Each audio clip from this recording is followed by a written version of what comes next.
Tonight, you will get dressed without thinking about it. You will pull a shirt over your head. You will zip up a jacket against the cold.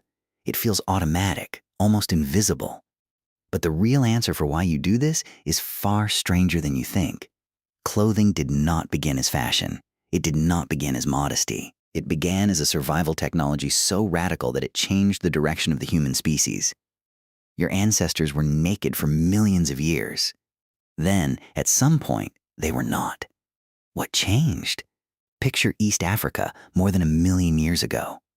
The sun is brutal. Your ancestors are covered in fur, just like every other primate around them. Thick hair everywhere. It works fine until it doesn't. Here's the problem. As early humans started hunting in the heat of the day, chasing prey across open grassland for hours at a time, their bodies started to overheat. A furry body traps heat. A furry body cannot cool down fast enough during a long chase. Something had to give, so the fur disappeared. Slowly, over hundreds of thousands of years, the body lost most of its hair. Sweat glands multiplied. Skin became bare, dark, and covered in millions of tiny cooling vents. This was one of the most important adaptations in human history. It let your ancestors run prey to exhaustion under the African sun, something almost no other mammal could do. But losing fur came with a cost. A naked body cools brilliantly in heat. A naked body dies quickly in cold. For a long time, that trade-off didn't matter. Early humans stayed near the equator, where warmth was constant. But then they started to move north into colder latitudes, into ice ages, into places where a bare, sweating body was a death sentence at night. This is where clothing enters the story, not as decoration. As armor against a climate, the human body was never built to survive. So when did it actually start? For a long time, nobody knew. Skin and fur in early garments don't fossilize. They rot. They vanish. Archaeologists had almost nothing to study. How do you trace the history of something that leaves no trace? The answer came from a place nobody expected: lice. In 2003, biologist Mark Stoneking led a genetic study comparing head lice and body lice. Head lice live in hair. Body lice live in clothing, and only in clothing. They cannot survive without fabric to cling to, which means body lice could not have existed until humans started wearing something. By comparing the DNA of these two lice species and calculating how long ago they split into separate lineages, Stoneking's team estimated that clothing lice emerged around 170,000 years ago. That gave scientists, for the first time, an actual timestamp. Not for when humans invented clothing exactly, but for a rough window when it became common enough for a new parasite species to evolve around it. A later study in 2010, led by geneticist Andrew Kitchen along with colleague David Reed, refined that estimate using a broader genetic model. Their results pointed to a similar range, reinforcing the idea that clothing became a fixture of human life somewhere between 100 and 200,000 years ago. That's long before agriculture, long before cities, long before writing. Clothing is older than almost everything you associate with civilization. Why does the timing matter so much? Because it lines up almost perfectly with when modern humans began pushing out of Africa into colder regions of the world. Think about what that means. Clothing wasn't a cultural nicety that came later, once humans had already figured out survival. Clothing was one of the tools that made expansion possible in the first place. Without it, you don't get humans crossing into Ice Age Europe. You don't get bands of people surviving winters in Siberia. The whole map of human migration depends on a technology invisible in the fossil record. So what did that first clothing even look like? Archaeologist Gilligan has spent years studying this question, and his research draws a distinction that changes how you should think about early clothing entirely. He argues there were two very different phases. The first was what he calls simple clothing: draped animal hides, loosely wrapped for warmth, used mainly during the coldest periods and taken off when it wasn't needed. Functional, occasional, almost incidental. The second phase was fitted clothing. This required something far more advanced: sewing. And sewing needed a tool that changed everything: the needle. The oldest known sewing needles, made from bone and ivory, date back roughly 40 to 60,000 years, discovered at sites across Siberia and parts of Europe. These weren't blunt tools for punching holes in hide.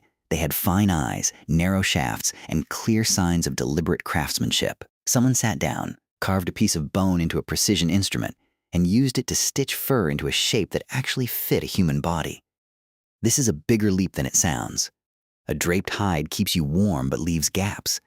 Wind gets in. Snow gets in.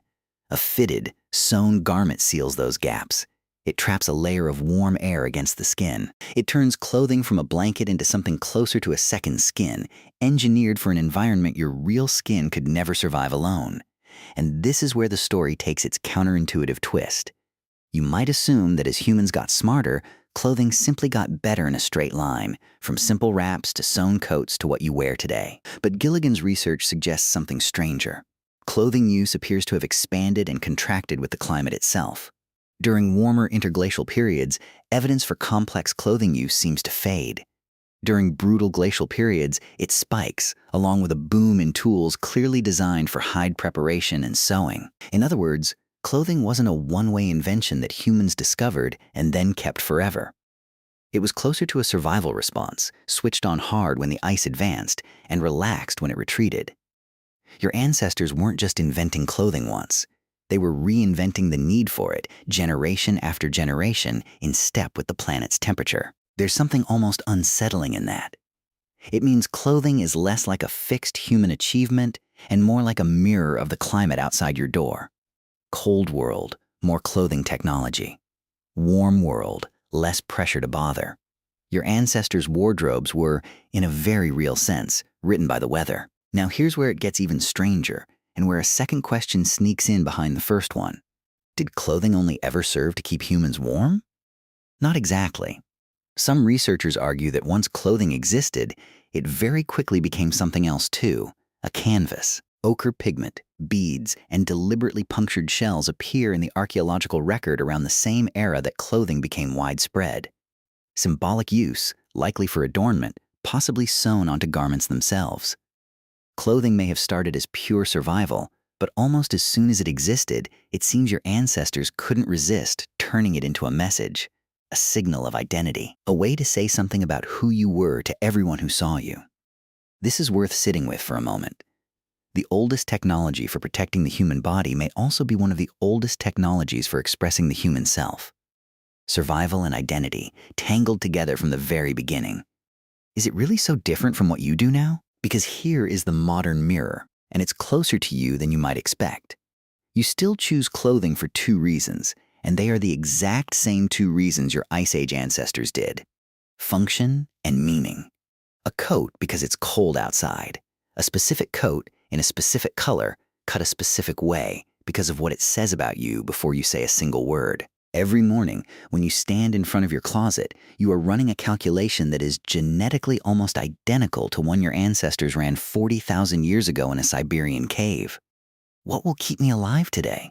And, quietly, right alongside it, what will this say about me? You probably never thought about your jacket as a piece of evolutionary technology. But it is. It's the direct descendant of a bone needle threading fur together against an Ice Age wind. It's the reason your species could walk out of Africa and settle every freezing corner of the planet, from the Arctic Circle to the tip of South America, wearing nothing but stitched animal skin and, apparently, no small amount of ambition. So tonight, when you get dressed without thinking about it, notice, just for a moment, what you're actually holding. Not fashion, not fabric. A 170,000-year-old survival strategy, still running quietly on your body, exactly as your ancestors designed it.